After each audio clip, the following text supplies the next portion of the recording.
হ্যাঁ হ্যাঁ, chicken stew.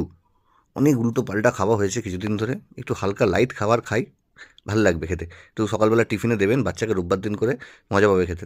দেখুন, এই চিকেনের এইভাবে একটু বাটার দিয়ে আমি চিকেনটাকে ভালো করে নাড়িয়ে চাড়িয়ে নিয়েছিলাম। তারপরে আপনার ঘরে যা ভেজিটেবল থাকবে, আপনার আলু, গাজর, পেঁপে, বিনস, যদি কড়াইশুঁটি থাকে কড়াইশুঁটি দিয়ে, একটু রসুন কুচি দিয়ে ভালো করে এটাকে নাড়িয়ে নিন।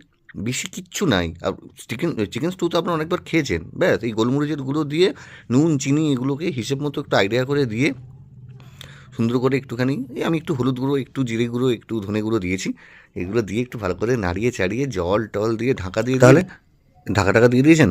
দেখুন, বেশিক্ষণ সময় লাগবে না, অল্প সময়ের মধ্যেই হয়ে যায়। ঢাকা দিয়ে দিয়ে এটাকে সেদ্ধ করে নিন। আর যখন সুন্দর করে যখন হয়ে যাবে, একটু টেস্ট করে দেখবেন, যদি মনে হয় একটু চিনি লাগা চিনি দেবেন।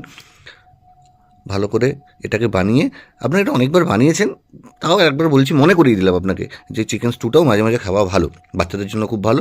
আর হয়ে যাওয়ার পরে এরমভাবে পাউরুটি দিয়ে একটু লেবু চিপড়ে সুন্দর করে পরিবেশন করে দিন।